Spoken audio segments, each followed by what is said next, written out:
Hi, I'm Barbara Ann, and this is Nico. He is a terrier mix, and today he's going to help me show you how to clip his nails. The reason I'm doing this video is because many people have a fear of clipping their dog's nails, especially when they're dark, like Nico's, because you can't see the quick. Firstly, I have him secured on the table. You'll probably do this at home on the floor or on your sofa. Just want to let the dog know where you are at all times on his body. They're less likely to react. So you simply lift the paw a little backwards. You're okay, Nico. And I'm going to show you his nails. They're very long.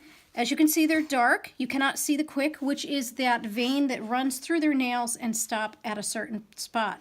People are very afraid to clip that because it will bleed, and it feels like a hangnail to us. So that's what the dog is feeling.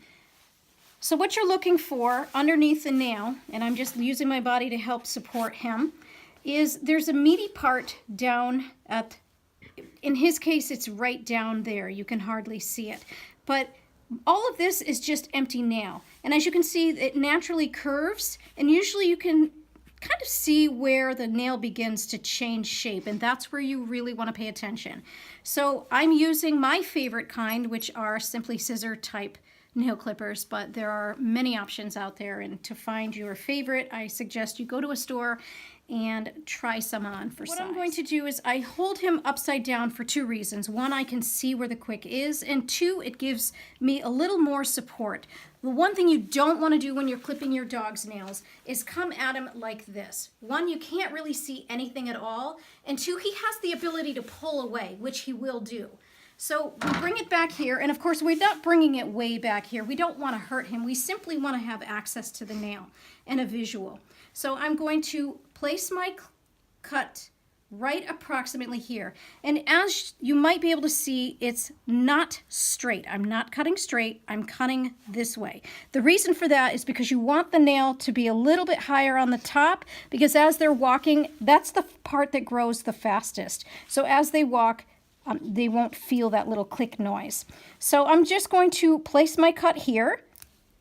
And I have not reached the quick, which is great. So I can, if I choose, take the little edges off and then simply repeat. Again, here's the meaty part is down there. He's got really, really long nails. It's been a lot of growth. So again, I'm gonna kind of push his nail up, take my scissors, my scissor clippers, and simply cut. And again, I haven't touched him at all on the meaty part, so I'm just going to take off a little piece of it. If you wanted to come a little bit closer to the quick, you start up at the top again. Don't start down here because you're going to touch the quick eventually. So again, I'm just going to give him another little clip, and I still haven't touched the quick. And I'm going to continue that with all the paws. Good boy. Moving back to the rear, again, always let the dog know where you are at all times on his body. So just bring your hand down. And again, I lift up their back paws. It gives me a little more control. I can hold him either this way, or I can put my knee under. Either way gives me a little extra support. And I simply clip the nails.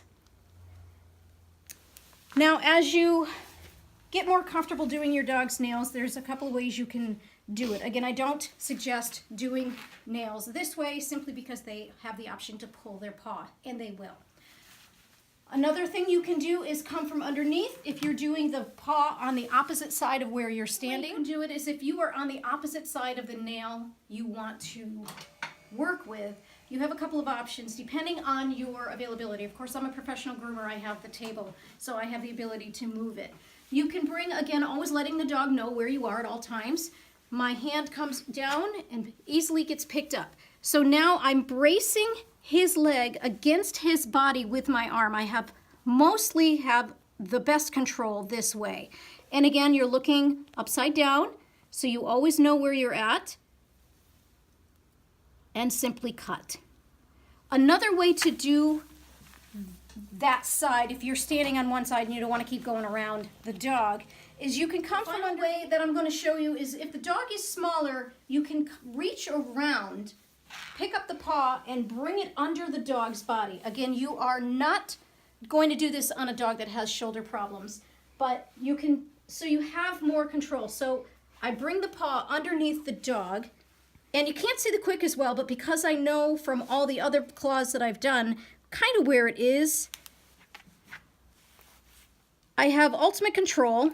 Now again, he does, if worst case scenario, he can pull his paw away in any hold that you have. But I always recommend that you have more control than the dog. Move the hair, get a good look at the claw. And there you go. I hope this helps. Thank you for taking the time to watch my video.